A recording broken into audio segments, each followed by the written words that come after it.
You know, it seems like every time there's an election, the phone rings and it's one of those automated political calls. Well, now, a politician who's running for office, no less, is trying to stop those calls. Michael Mahoney is here with that story. Michael. Yeah, it's a pretty amazing story in and of itself. A politician's running for office who wants to stop these automated political calls. They're known as robo calls, and he says there is a way, since they seem to come at the worst possible time, to stop them from coming into your house. Yeah, well, banking institutions, financial institutions, they're exempt, and then political calls, in this specific instance is what we're sensitive to. So we try to develop a way that the voter might have an interactive voice, I guess, with the candidates, and that's where we kind of came into play. Missouri political do not call list where they can visit vote4carter.com for my candidacy for lieutenant governor and register, and at least they'll know I'm not going to robocall them anymore, because we plan on launching between 10 and 20 sets of robocalls to the registered voters in Missouri, and I thought if there's a way for them to visit and tell me not to do it, at least they could show some sensitivity there. And it actually garnered enough attention, I guess, that the National Political Do Not Call Registry joined us.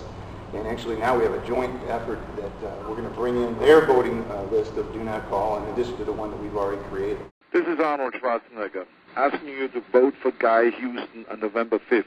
They use famous politicians and celebrities. Hey, this is Jay-Z calling on behalf of Senator Barack Obama's campaign, urging you to vote tomorrow. And now one politician wants to use robocalls to stop robocalls. Tell me you don't want another call, and at least we've offered them that opportunity to say, leave me the heck alone. Mike Carter is a Democrat. He's running for lieutenant governor of Missouri, and he's using this, he admits, to get attention. Yes, and in fact, that's one of the reasons we're in it, to be candid with you. It's an obscure race. Political campaigns use robocalls because it's a very, very cheap way of reaching thousands of voters.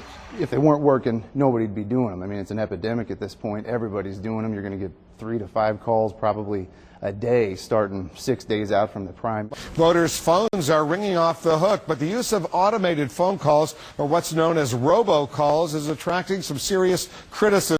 I know that you've been bombarded with negative phone calls this week.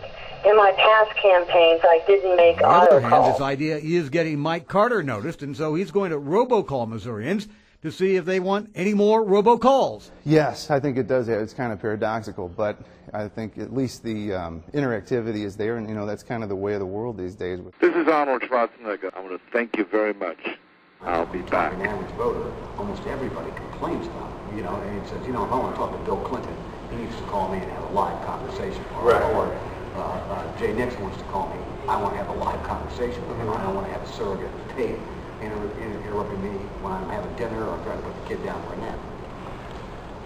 That's right. We're going to place all of ours on Saturday if it matters at all. Just the logistics that you have to have in place for Bill Clinton or Mike Carter to make a call to everybody and be on the phone ready to take a live response when you're placing 800,000 calls in a matter of 2 or 3 hours. Just it's impossible. There's no way you can do it. I guess if you had a significant chunk of change, you might be able to have a call center where live operators answered or something like that. But this is more of a get out the issue that you want to have at hand. Maybe, for instance, the housing crisis in Missouri. I've been a real estate broker for 15 or 20 years and a real estate attorney. I feel like lieutenant governor who sits on the MHDC board, Missouri Housing Development Commission, I could make a real impact on that. Maybe that'd be one of the messages I put out after 3 or 4 of them, because the first ones would have given them an opportunity to say, hey, don't bother me with it. Most politicians and most campaigns are not honoring it at this point, but at least it's a start.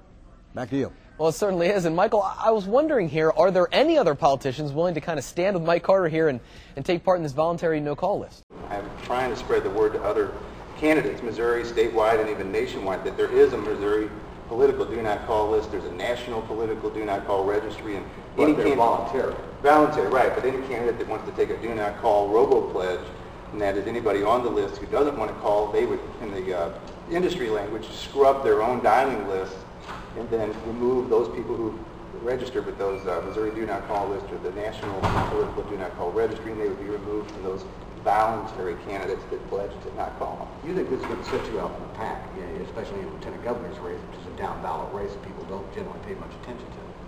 Yes.